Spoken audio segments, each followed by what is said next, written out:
Bapak Presiden kita keempat, yaitu Pak Gus Dur, dia pernah bilang tentang penghapusan tentang DPR. Nah, gimana tuh? Assalamualaikum Pak Anies, saya nangis.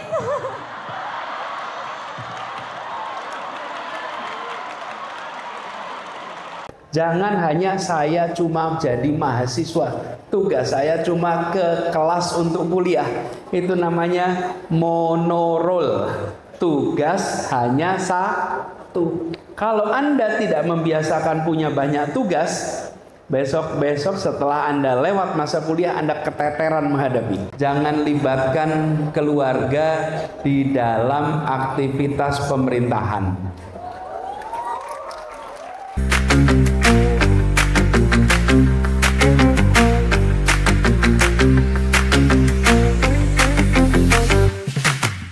Perkenalkan nama, program studi, dan jamaahnya, kemudian pertanyaannya apa? Baik, terima kasih Kak Naila. Assalamualaikum warahmatullahi wabarakatuh. Waalaikumsalam warahmatullahi wabarakatuh. Perkenalkan, saya Cinta Lintang Sophia dari Jamaah 32, Prodi Arsitektur, Fakultas Teknik Sipil dan Perencanaan. Sebelumnya terima kasih kepada Bapak Anies Baswedan atas materi yang telah Bapak sampaikan. Di sini pertanyaan saya berupa tentang rumus kepercayaan yang telah Bapak berikan. Seperti yang Bapak berikan, pengurangan kepercayaan itu berdasarkan kepentingan pribadi. Di zaman kita sekarang ini banyak tuh kepentingan pribadi yang selalu terlontarkan kan secara tidak sengaja maupun sengaja. Nah, untuk meminimalisirkan kepentingan pribadi itu untuk generasi selanjutnya itu bagaimana Pak agar tidak terulang kembali? Karena dalam lingkup keluarga saya, bukan hanya keluarga, lingkup tempat tinggal saya itu masih banyak yang mengutamakan kepentingan pribadi. Seperti itu Pak. Oke, sudah? Oke, terima kasih. Namanya siapa tadi? Cinta Lintang Sophia. Cinta? Iya, Cinta. Cinta. Oke, pertanyaan pertama dari Cinta tentang bagaimana meminimalisir kepentingan pribadi. Kita tampung dulu, Pak, atau mau langsung dijawab? Ditampung dulu pertanyaan kedua. Oke, terima kasih karena sudah mempercayakan pertanyaannya kepada saya. Perkenalkan, ich bin Ronald dari Fakultas Hukum, Prodi Hukum Bisnis dari Jamaah 32. Izin bertanya Pak Anies, saya tertarik dengan dua kata ini, kepentingan pribadi. Semisal jika Pak Anies menjadi pemimpin, ya, menurut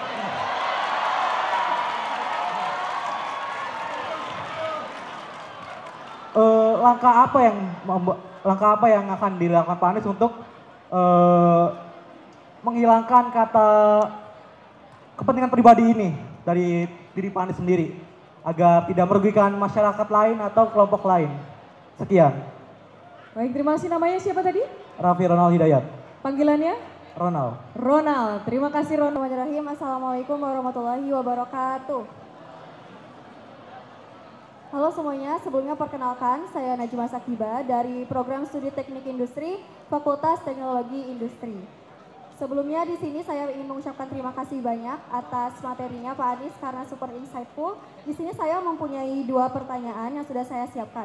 Untuk pertanyaan pertama adalah, saya sudah pernah tergabung ke dalam organisasi seperti Ketua Paskibra saat SMP dan OSIS serta Ketua Jurnalistik saat SMA. Selama tergabung ke dalam organisasi ini ada pattern dari sebuah organisasi yang cukup sering saya jumpai, yaitu ketika ketua sudah berupaya menjalankan tugas kepemimpinannya dengan baik, namun para anggotanya menunjukkan kinerja yang kurang optimal dan cenderung pasif. Menurut pandangan Bapak, dalam situasi seperti ini, apa yang perlu dievaluasi? Apakah gaya kepemimpinan seorang ketua atau komitmen serta tanggung jawab para anggotanya? Selain itu, langkah apa yang dapat ditempuh untuk menumbuhkan kembali semangat dan partisipasi para anggota organisasi tersebut? Lalu untuk pertanyaan yang kedua adalah, Tadi Bapak menyampaikan bahwa seseorang dapat dikatakan sebagai pemimpin jika ada makmum. Lalu bagaimana dengan istilah self leadership, yaitu memimpin diri sendiri? Sekian, terima kasih. Wassalamualaikum warahmatullahi wabarakatuh. Waalaikumsalam. Terima kasih Najma Sakiba. Namanya siapa? Najma Najma, Sakiba. Pak. Dari Teknik Industri. Kalau boleh selain fakultas sebutkan asal daerahnya. Saya dari Kota Tasikmalaya, Jawa Barat.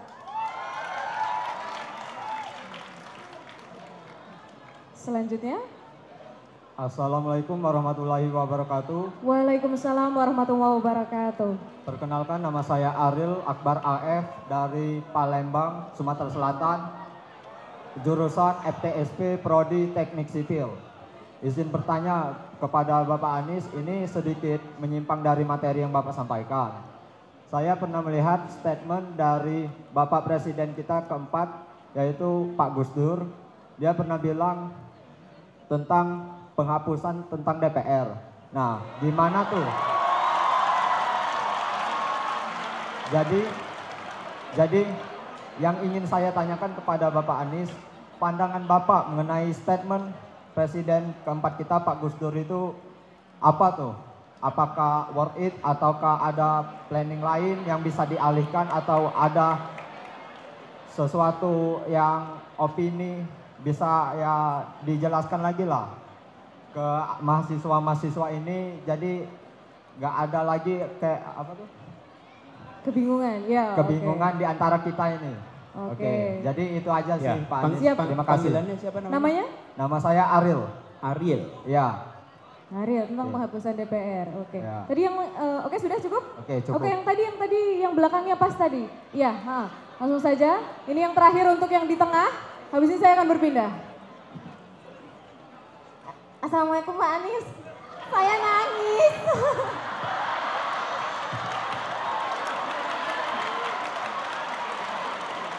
Tepuk tangan dulu, Masya Allah. Saya dari jamaah 87 Pak Anies, di belakang sendiri. Ya Allah.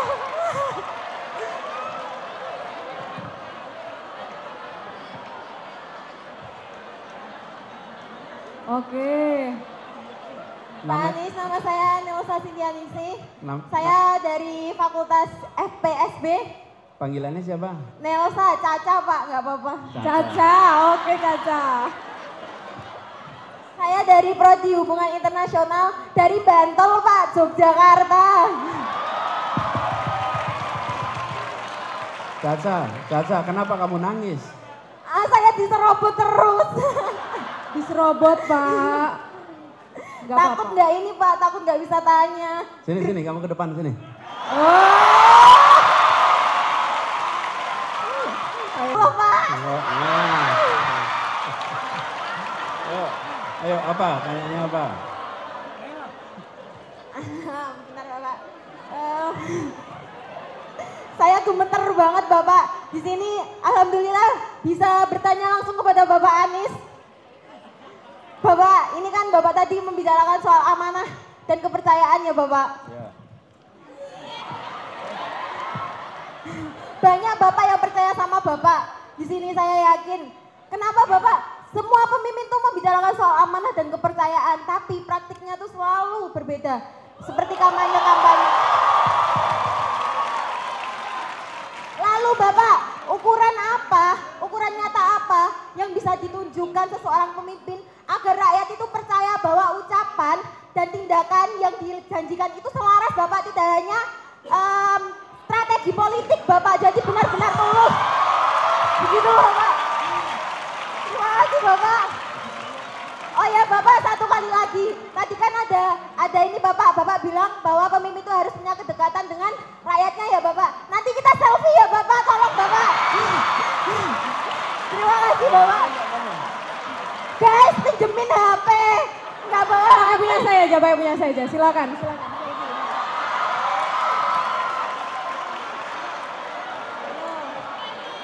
Ayo selfie sama teman-teman semua. Ayo senyum terbaiknya. Oke, tepuk tangan untuk Caca. HP saya jangan dibawa pulang, Mbak. Assalamualaikum warahmatullahi wabarakatuh. Waalaikumsalam. Wabarakatuh. Nama saya Muhammad Depa Visena Wiwoho dari Jamaah 64. Saya dari Fakultas Teknik Sipil dan Perencanaan, Prodi Teknik Lingkungan. Asal saya Kota Tangerang Selatan. Saya ingin bertanya kepada Pak Anies, jika Bapak jadi pemimpin, lalu kondisi yang Bapak pimpin saat ini sedang tidak baik-baik saja, dan pada saat ini posisi Bapak sudah tidak dipercaya oleh yang Bapak pimpin, maka sikap seperti apakah yang akan Bapak lakukan untuk kedepannya? Oke, siapa nama panggilannya? Depa. Depa. Oke, terima kasih Depa. Selanjutnya. Assalamualaikum warahmatullahi wabarakatuh. Waalaikumsalam. Perkenalkan, nama saya Kansa Putri dari Fakultas Hukum, Prodi Hukum, asal saya dari Pemalang. Ini saya mau bertanya, jika mahasiswa adalah pemimpin masa depan, apa yang lebih penting dipersiapkan sejak dini seperti kapasitas, intelektual, integritas moral, atau kemampuan membangun jaringan dan pengaruh, dan bagaimana menyeimbangkannya? Yang pertanyaan kedua, di tengah perubahan cepat akibat teknologi, krisis lingkungan, dan pergeseran sosial, kepemimpinan seperti apa yang dibutuhkan agar tidak sekedar reaktif tetapi mampu mengantisipasi dan membentuk arah perubahannya? Terima kasih. Oke, siapa namanya? Hansa Putri. Putri ya Pak ya. Oke. Assalamualaikum warahmatullahi wabarakatuh. Perkenalkan, nama saya Rafina Novi Akila. Saya berasal dari Sumatera Selatan, lebih tepatnya di kota Lubuk Linggau. Fakultas Bisnis dan Ekonomika, Prodi Analisis Keuangan Digital. Izin bertanya Bapak, Bapak tadi kan bilang kriteria kepemimpinan hanya jika diikuti dengan sukarela. Pertanyaan saya, Bapak, banyak pemimpin sering dihadapkan pada dilema antara menjaga integritas dan konsistensi nilai, mengambil keputusan yang benar meski tidak populer, sekaligus tetap adaptif menghadapi perubahan zaman. Di sisi lain, pemimpin dituntut mampu merangkul generasi muda agar tidak hanya menjadi pengikut, tapi juga tumbuh sebagai calon pemimpin baru.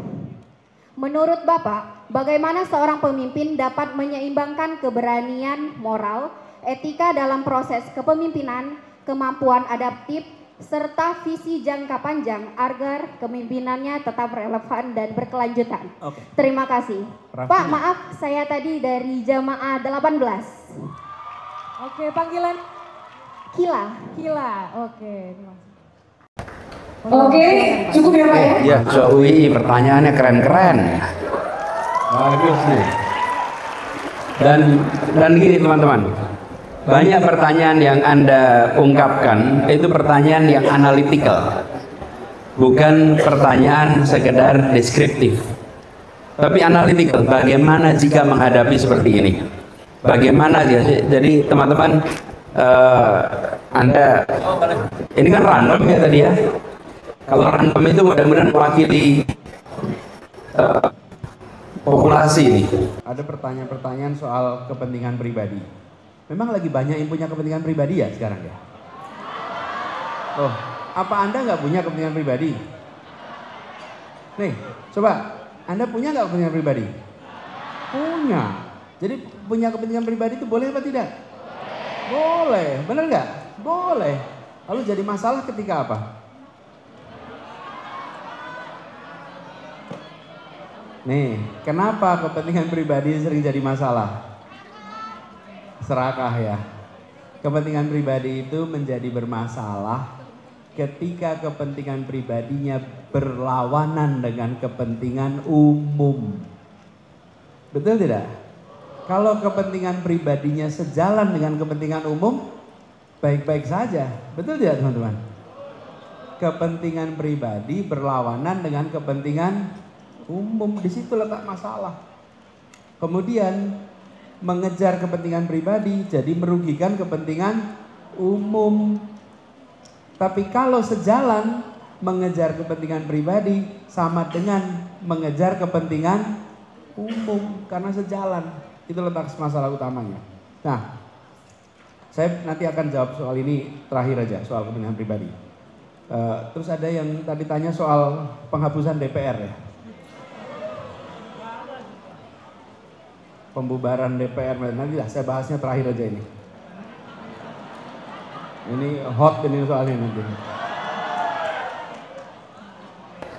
Nah, lalu ada tadi Caca, mana Caca di belakang tadi? Oh, kamu saja. Ya. Ariel, Ronald, Cinta. Nanti saya jawab. Sekarang saya jawab pertanyaan Caca. Bagaimana mengukur integritas seorang pemimpin? Dia menceritakan ada yang ketika mau kampanye janji A, B, C, D. Betul tidak? Teman-teman, sebetulnya kalau yang janji seperti itu malah paling mudah. Kenapa paling mudah, teman-teman? Karena Anda cukup mencatat janjinya lalu menagih janjinya. Anda tidak mungkin ketemu dengan yang sempurna, tidak mungkin. Tapi Anda bisa menakar berapa persen dia mendekati yang diharapkan. Berapa persen mendekati harapan? Tadi saya waktu tanya sama Anda semua di sini, IP-nya berharap berapa? 4. Kira-kira yang bilang 4 hari ini semua dapat 4 ya? Tapi kan bisa ditakar, bukan? Itu saya maksud. Jangan sekedar kita mengharap kalau nggak sempurna ditinggalkan. Jangan. Berapa banyak dia berhasil meraih yang diharapkan. Nah, paling mudah itu malah. Kenapa? Karena yang disebut janji itu bisa diukur, bisa ditakar, apalagi janjinya kelihatan depan publik. Nah, integritas ini, Caca dan teman-teman semua, lebih dari sekedar janji politik, bukan. Integritas ini adalah ketika mengambil keputusan. Mengambil keputusan apakah dia mementingkan kepentingan publik atau tidak. Nah, Deva tadi tanya soal bagaimana jika tidak dipercaya. Teman-teman sekalian, kalau kita bicara kepemimpinan di dalam organisasi, Anda menjadi ketua organisasi, menjabat selama 1 tahun, bisa 2 periode. Kalau Anda tidak dipercaya, maka Anda tidak dipilih lagi. Prinsipnya sederhana. Karena itulah kenapa di dalam pengaturan organisasi modern, termasuk di masyarakat, ada namanya prinsip demokrasi. Itu intinya membatasi kekuasaan secara skop dan membatasi kekuasaan secara waktu. Sehingga kalau Anda masih dipercaya, Anda boleh meneruskan. Kalau Anda sudah tidak dipercaya, Anda tidak bisa meneruskan. Tapi kalau tidak ada pembatasan, sudah tidak dipercaya, masih ngotot terus. Karena tidak ada batas waktu. Karena itulah kenapa, jadi Deva, jawaban ini, jika tidak dipercaya, ya tidak diterusin. Otomatis, karena sudah ditinggalkan oleh yang mempercayai. Karena itu jaga kepercayaan. Nah, di dalam pengaturan organisasi sudah dibuat yang disebut sebagai periode masa tugas. Itulah yang membatasi. Kalau di tengah jalan ada krisis yang melakukan keputusan-keputusan fatal, yang melakukan penyimpangan fatal, di situ bisa mengundurkan diri. Karena melakukan keputusan yang salah fatal. Putri tadi tanya tentang bagaimana menyeimbangkan antara kompetensi, integritas, jaringan. Nah, ini adik-adik, sering-seringlah aktif ketika masa kuliah. Kalau Anda masa kuliah selalu mengatakan saya mahasiswa saja, saya hanya mahasiswa saja, maka Anda hanya mainkan satu peran. Tapi kalau Anda bilang saya mahasiswa dan saya warga Sleman, 2 peran. Saya warga Indonesia, 3 peran. Saya anak, 4 peran. Saya adik, 5 peran. Saya kakak, 6 peran. Begitu Anda sadar 6 peran, sebagai kakak ini yang saya kerjakan, sebagai anak ini yang saya kerjakan, sebagai warga Sleman, apa yang saya kerjakan ya? Sebagai warga Indonesia, apa yang saya kerjakan? Sebagai warga Indonesia, Anda peduli dengan urusan-urusan kebangsaan. Sebagai warga Sleman, Anda peduli dengan urusan-urusan yang ada di sekitar sini. Sebagai mahasiswa, Anda peduli atas tanggung jawab Anda, tugas mahasiswa. Nah, biasakan punya berbagai peran. Jangan hanya saya cuma jadi mahasiswa, tugas saya cuma ke kelas untuk kuliah. Itu namanya monorol. Tugas hanya satu. Kalau Anda tidak membiasakan punya banyak tugas, besok-besok setelah Anda lewat masa kuliah, Anda keteteran menghadapi. Kenapa? Setelah menikah saya aja nih. Saya adalah suami. Saya adalah ayah. Saya adalah anak. Di rumah aja saya punya 3 peran. Di lingkungan saya warga Kelurahan Cilandak, warga Jakarta, warga Indonesia, aktif di ada yayasan ABC, ada organisasi ABC. Itu peran banyak sekali, harus diseimbangkan. Seperti orang, Anda pernah lihat juggler nggak ya kalau di sirkus itu yang main bola banyak itu? Main bola banyak. Juggler itu adik-adik, dia akan bisa bermain bola dengan baik kalau dia terampil melempar bola dan menangkap bola. Ada orang yang hanya terampil 1 bola, ada yang terampil 2 bola, 3 bola, ada yang sampai 8 bola dia bisa kelola. Kenapa? Karena terbiasa mengelola seimbang banyak urusan. Jadi adik-adik, saya usul Anda latihan dari sekarang. Lalu ada satu pertanyaan dari Sakila. Bagaimana kalau pemimpin menghadapi dilema etika, dilema moral? Oke, sekarang gunakan kertas Anda, ambil 1 halaman kosong, buka halaman kosong, buka halaman kosong, lalu buat sumbu X dan sumbu Y, seperti Anda membuat diagram, sumbu X dan sumbu Y. Oke, tulis ya di situ ya, bikin di kertas kosong yang besar. Di kertas yang halaman baru, X, Y. Yang X bagian atas tulis benar, yang bawah tulis salah. Jadi X itu adalah ujungnya benar sama salah. Yang Y, baik dan buruk. Baik dan buruk. Yang sisi kanan tulis baik, yang sisi kiri tulis buruk. Oke. Kalau sudah jadi, Anda lihat kuadran kanan atas. Itu baik dan benar, betul tidak? Ya kan? Ah, itu beri tanda centang positif. Lalu ujung kiri bawah,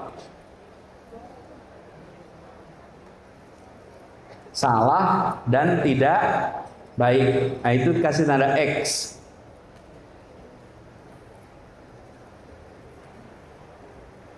Lalu yang tengah, kiri, atas kiri, dan kanan bawah kasih tanda tanya. Oke, teman-teman, udah jadi belum tuh? Oke, kuadran ya. Ada benar, tidak benar, baik, tidak. Yang paling nyaman itu ambil keputusan yang benar dan baik. Benar salah itu soal nilai, etika. Baik dan buruk itu konsekuensi. Kita inginnya keputusan itu baik dan benar. Yang tidak boleh apa? Tidak benar dan tidak melanggar nilai dan konsekuensinya buruk. Yang jelek nih. Ini jangan sampai kejadian. Nah, bagaimana menyimbangkan, teman-teman, yang sering dilema yang di tengah nih, yang tanda tanya nih. Kadang-kadang ambil keputusan benar sesuai nilai, tapi konsekuensinya tidak baik. Kadang-kadang ambil keputusan baik, tapi melanggar. baik tapi melanggar. Nah, disinilah yang disebut sebagai kebijaksanaan.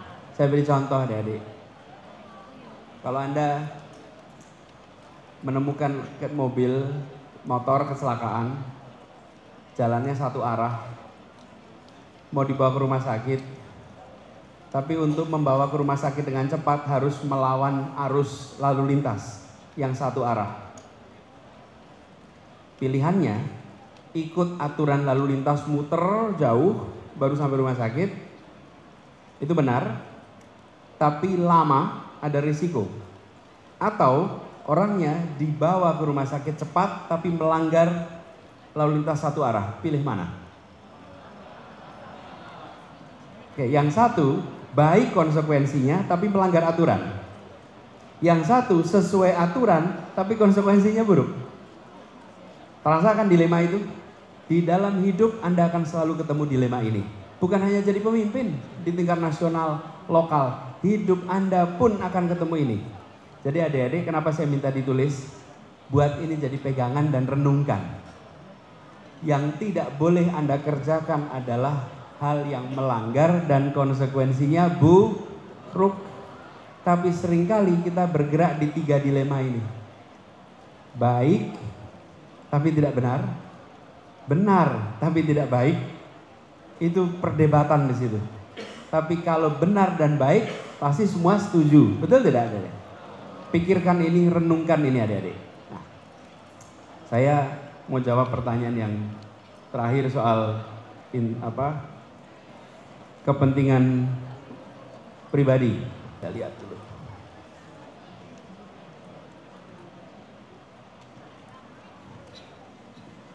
Ini sekarang banyak yang mementingkan kepentingan pribadi. Adik-adik semua, beberapa hari ini di berbagai daerah banyak sekali demonstrasi, betul tidak? Banyak unjuk rasa. Nah, saya ingin garis bawahi di sini adik-adik, apa sih yang menjadi masalah? Salah satu hal yang menjadi masalah adalah kepentingan pribadi, kepentingan mikro, kepentingan kelompok mengalahkan kepentingan umum. Ini yang tadi saya sampaikan, bahwa ketika kepentingan-kepentingan itu mengalahkan kepentingan umum, maka muncul kekecewaan. Bulan Agustus kemarin perjalanan 80 tahun Indonesia. Dalam perjalanan selama 80 tahun ini, kita menghadapi beberapa PR besar yang belum tuntas. Pertama adalah soal ketimpangan, ketidakadilan. Miskin itu bukan hal baru. Dulu kita juga miskin. Tapi yang terjadi hari ini adalah sebagian merasakan kemakmuran, sebagian tidak pernah merasakan kemakmuran. Yang kaya makin kaya, yang miskin makin. Dan ketimpangan ini terus berjalan karena tidak ada penyelesaian serius struktural terhadap persoalan ketimpangan. Ketimpangan itu dalam hal apa? Ketimpangan dalam bidang pendidikan, ketimpangan dalam bidang ekonomi, ketimpangan di dalam kesempatan untuk maju, kesempatan untuk kerja. Ini problem yang kita hadapi sekarang. Yang kedua, teman-teman, adalah korupsi yang merajalela. Kalau kita sebut penyalahgunaan kewenangan, korupsi, ini akarnya apa? Kepentingan pribadi yang tidak terkendali. Dan korupsi inilah yang menyebabkan begitu banyak masalah di negeri ini. Karena korupsi, adik-adik, harga-harga menjadi mahal. Harga-harga menjadi tak terjangkau. Saya beri contoh. harga telur menjadi lebih mahal karena korupsi. Coba dibayangkan apa korupsi kaitannya dengan harga telur. Peternakan telur tidak ada yang di kota-kota. Peternakan telur hampir semua berada di kawasan pegunungan atau kawasan yang jauh dari kota. Tapi karena ada korupsi, maka jalannya menjadi rusak. Akibat jalan rusak, maka telur yang dibawa dari peternakan sampai ke pasar rusak banyak di jalanan. Dikirim 1000 telur, yang utuh 800, yang 200 rusak di jalan. Harganya menjadi lebih mahal, bukan dikorupsi oleh peternak, tapi karena biaya transportasinya menjadi lebih tinggi akibat telurnya rusak di jalan. Jadi teman-teman sekalian, kepentingan pribadi ini, kepentingan kelompok, itulah yang kemudian sering menjadi sebab turunnya kualitas pelayanan publik, turunnya kepercayaan dari masyarakat kepada pemimpin. Nah, jadi saya ingin sampaikan kepada adik-adik semua di sini, pertanyaan bagaimana mengendalikan. Latihan dari sekarang, adik-adik. Transparansi. Transparansi adalah salah satu cara paling utama untuk bisa mengendalikan kepentingan pribadi agar bisa diawasi dengan baik. Karena itu kalau Anda mimpin organisasi, organisasi harus transparan. Kalau organisasinya tidak transparan, akan sulit sekali buat adik-adik untuk bisa menegakkan dan mengendalikan kepentingan pribadi. Kemudian tadi Ronald tanya, Pak, jika jadi pemimpin bagaimana mengendalikannya? Tunjukkan semua yang dikerjakan. Lalu pegang prinsip sederhana. Nomor 1 kan meritokrasi, jangan koneksi. Dan jangan libatkan keluarga di dalam aktivitas pemerintahan. Kalau Anda berada di pemerintahan, maka itu adalah wilayah publik. Kalau di luar pemerintahan, itu sah-sah saja, karena itu kegiatan pribadi. Tapi kalau berada di dalam pemerintahan, itu adalah kegiatan publik, dan kegiatan publik harus mengandalkan proses meritokrasi. Itu artinya apa sih? Meritokrasi itu artinya kepercayaan tugas diberikan kepada yang berprestasi, bukan yang punya koneksi. Koneksi itu bisa koneksi keluarga, koneksi pertemanan, koneksi sama organisasinya, itu namanya koneksi. Nah, harus mendasarkan pada prestasi. Lalu yang berikutnya ada pertanyaan nih, Najma, bagaimana dengan memimpin diri sendiri? Adik, kepemimpinan yang tidak kita bahas adalah kepemimpinan dalam sebuah komunitas, dalam masyarakat.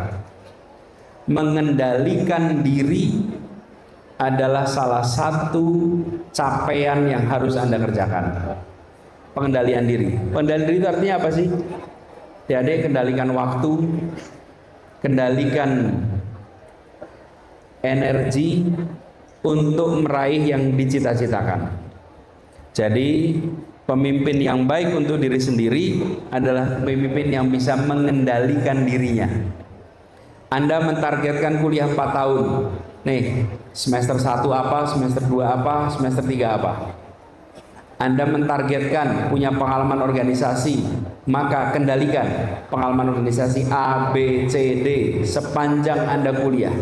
Jadi kemampuan mengendalikan diri, mengendalikan sumber daya dalam diri menjadi kunci. Yang terakhir soal DPR. DPR itu adalah lembaga yang kita butuhkan. Lembaganya kita butuhkan. Tapi orangnya kita butuh orang-orang yang berintegritas. Kita butuh orang-orang yang mementingkan kepentingan rakyat. Jadi bukan lembaganya yang dipersoalkan, tapi orang-orang yang dalam lembaganya yang harus bisa lebih baik. Tadi kompeten, anggota DPR harus kompeten, punya integritas, betul tidak? Punya kedekatan dengan rakyat. Itu yang 3 hal tadi itu dibutuhkan. Dan kurangi kepentingan pribadi. Itu adalah persyaratan utama. Jadi kita harus membuat agar DPR kita menjadi DPR yang berintegritas, DPR yang dekat dengan rakyat. Jadi jawabannya bukan lembaganya yang ditiadakan, tapi orang-orangnya yang dilakukan reformasi, upgrading. Itu jawaban saya. Terima kasih. Luar biasa teman-teman. Masih mau datang langsung begitu, kalau kita datang lagi Pak ya? Insya Allah. Terakhir dari Pak Anies mungkin yang ingin disampaikan ke 5.000 lebih mahasiswa baru 2025. Silakan. Adik-adik, sebelum saya komentar, boleh acungkan tangan bagi sebentar. Belum dikasih pertanyaan. Mahasiswa baru yang berasal dari luar Jogja, acungkan tangan.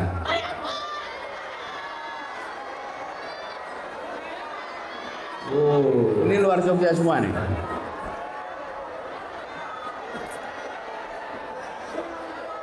Goyangkan tangannya. Oh, lambaikan tangan. Oke.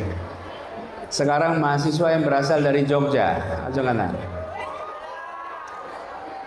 Oke. Adik-adik semua, kenapa saya tanya ini adik-adik? Dari dulu, ketika saya masih mendampingi ayah di UI ini salah satu kampus yang memiliki mahasiswa sangat beragam dari seluruh Indonesia. Anda datang jauh-jauh dari berbagai kampung halaman, datang ke Jogja, kuliah di UII. Karena itu pesan saya nomor 1, manfaatkan untuk mengembangkan diri Anda 4 tahun ke depan. Orang tua Anda mengirimkan jauh-jauh ke sini, mengirimkan biaya tiap bulan, mendoakan Anda setiap malam, mendoakan Anda setiap hari. Mereka hanya menginginkan Anda pulang membawa rasa bangga untuk orang tua di kampung halaman. Orang tua ingin Anda sukses, orang tua ingin Anda meraih yang Anda cita-citakan. Karena itu pesan saya, adik-adik, selama di Jogja, jangan gunakan hanya untuk bersenang-senang. Oh, saya jauh dari kampung halaman, saya bisa mengerjakan apa saja. Jangan. Gunakan masa di Jogja ini untuk Anda mengembangkan diri dan nanti pulang ke kampung halaman membawa hasil yang membuat orang tua menjadi bangga atas perjalanan Anda 4 tahun ke depan ini. Jadi pesan saya nomor 1, bikin bangga orang tua Anda. Tulis di situ. Tulis. Bikin bangga orang tua. Tulis di situ. Bikin bangga orang tua. Itu yang menjadi misi Anda. Bikin bangga orang tua. Yang kedua, jadilah mahasiswa yang menggerakkan perubahan, menggerakkan kemajuan. Jangan jadi mahasiswa yang pasif. Tulis di situ. Jadi mahasiswa aktif. Tulis. Jadi mahasiswa aktif. Jadi mahasiswa aktif.